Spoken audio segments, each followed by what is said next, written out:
Hi dears. സൈക്കോളജിയിൽ നമുക്ക് പഠിക്കാനുള്ള ആദ്യ ലെസണാണ് വിദ്യാഭ്യാസ മനഃശാസ്ത്രം. വിദ്യാഭ്യാസ മനഃശാസ്ത്രത്തിലേക്ക് പോകുന്നതിന് മുമ്പ് നമുക്ക് മനഃശാസ്ത്രം എന്താണെന്ന് നോക്കാം. മനസ്സിനെ പറ്റിയുള്ള പഠനത്തെയാണ് പൊതുവെ മനഃശാസ്ത്രം എന്ന് പറയുന്നത്. മനഃശാസ്ത്രത്തിൻ്റെ ഇംഗ്ലീഷ് പദം സൈക്കോളജി എന്നാണ്. സൈക്കി എന്നും ലോഗോസ് എന്നും രണ്ട് ഗ്രീക്ക് പദങ്ങളിൽ നിന്നാണ് സൈക്കോളജി എന്ന വാക്ക് ഉണ്ടായിട്ടുള്ളത്. സൈക്കി എന്നാൽ ആത്മാവ് എന്നും ലോഗോസ് എന്നാൽ അറിവ് എന്നുമാണ് ഗ്രീക്ക് ഭാഷയിലെ അർത്ഥം. അതുകൊണ്ട് തന്നെ മനഃശാസ്ത്രത്തെ ആത്മാവിനെ പറ്റിയുള്ള പഠനം എന്നും മുൻകാലങ്ങളിൽ പറഞ്ഞിരുന്നു. 18-ാം നൂറ്റാണ്ടിൽ മനഃശാസ്ത്ര മേഖലയിൽ നിരന്തരമായ പരീക്ഷണങ്ങൾ അരങ്ങേറി. അതിനെ തുടർന്ന് ഈ രംഗത്ത് കുറേ നൂതനമായ ആശയങ്ങൾ രൂപപ്പെട്ടു. പല ചോദ്യങ്ങൾക്കും ശരിയായ ഉത്തരം നൽകാൻ കഴിയാതെ വന്നപ്പോൾ ആത്മാവിനെ പറ്റിയുള്ള പഠനമാണ് മനഃശാസ്ത്രം എന്ന നിർവചനം തള്ളപ്പെട്ടു. പകരം മനുഷ്യൻ്റെ ബോധാവസ്ഥയെക്കുറിച്ചുള്ള പഠനമാണ് മനഃശാസ്ത്രം എന്ന് നിർവചിച്ചു.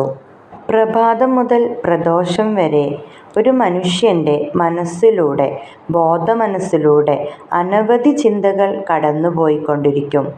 എന്നാൽ ഈ ചിന്തകളെയെല്ലാം നിരീക്ഷിക്കാൻ കഴിയുകയില്ലെന്നും അയാളുടെ പ്രവൃത്തികളെ മാത്രം നിരീക്ഷിച്ച് ഒരാളെക്കുറിച്ച് പൂർണ്ണമായി ഗ്രഹിക്കാൻ കഴിയുകയില്ലെന്നും മനസ്സിലാക്കിയതോടെ ഈ ഒരു നിർവചനവും തള്ളപ്പെട്ടു. പിന്നീട് സൈക്കോളജി, വ്യവഹാരശാസ്ത്രം, സയൻസ് ഓഫ് ബിഹേവിയർ, പെരുമാറ്റത്തിൻ്റെ ശാസ്ത്രമാണ് സൈക്കോളജി എന്നറിയപ്പെട്ടു. സൈക്കോളജിയിൽ വ്യവഹാരം എന്നതുകൊണ്ട് പെരുമാറ്റം എന്ന ഒറ്റ അർത്ഥം മാത്രമല്ല, പകരം നടക്കുക, ഇരിക്കുക, പ്രവൃത്തികൾ ചെയ്യുക, ചിന്തിക്കുക, സ്മരിക്കുക, വസ്തുതാബോധം, ഭയം, കോപം, സന്തോഷം ഇങ്ങനെ തുടങ്ങി എല്ലാം അർത്ഥമാക്കുന്നുണ്ട്. അപ്പോൾ വ്യവഹാരത്തിൻ്റെ ശാസ്ത്രമാണ് സൈക്കോളജി എന്ന് പിന്നീട് അറിയപ്പെടാൻ തുടങ്ങി. മനുഷ്യരുടെ പെരുമാറ്റവുമായി മനഃശാസ്ത്രത്തിനുള്ള ബന്ധം ആദ്യമായി വ്യക്തമാക്കിയത് മാക്ഡ്യൂഗെയിൽ എന്ന മനഃശാസ്ത്ര പണ്ഡിതനാണ്. വ്യവഹാര സിദ്ധാന്തത്തിൻ്റെ പിതാവ് എന്നറിയപ്പെടുന്നത് ജെ.ബി. വാട്സൺ എന്ന ബിഹേവിയറിസ്റ്റാണ്. ഇദ്ദേഹത്തെ കൂടാതെ മറ്റനവധി ബിഹേവിയറിസ്റ്റുകളും ഈ രംഗത്ത് സംഭാവനകൾ നൽകിയിട്ടുണ്ട്. മനുഷ്യവ്യവഹാരം രണ്ട് വിധത്തിലുണ്ട്: സഹജവും ഉപാർജിതവും. എന്താണ് സഹജ വ്യവഹാരം? ഒരാളിൽ ജന്മനാ അയാളിൽ അന്തർലീനമായിട്ടുള്ള വ്യവഹാരങ്ങളെയാണ്, പെരുമാറ്റത്തെയാണ് സഹജ വ്യവഹാരം എന്ന് പറയുന്നത്. അപ്പോൾ ഉപാർജിതമോ?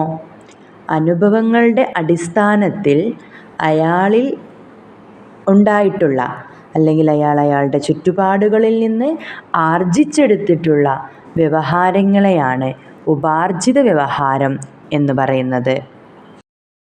മനുഷ്യവ്യവഹാരം മറ്റു ജീവികളെ അപേക്ഷിച്ച് കൂടുതലായും പഠനത്തിൻ്റെയും പരിശീലനത്തിൻ്റെയും ഫലമാണ്. അതുകൊണ്ട് തന്നെ സൈക്കോളജിയെ പിന്നീട് psychology is the science of human behaviour and experience എന്ന് നിർവചിച്ചു.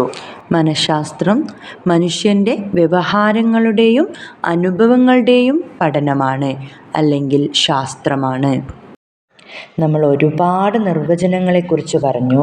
ഏതൊക്കെയായിരുന്നു? ആത്മാവിൻ്റെ ശാസ്ത്രം, മനസ്സിൻ്റെ ശാസ്ത്രം, വ്യവഹാരത്തിൻ്റെ ശാസ്ത്രം, വ്യവഹാരത്തിൻ്റെയും അനുഭവങ്ങളുടെയും ശാസ്ത്രം.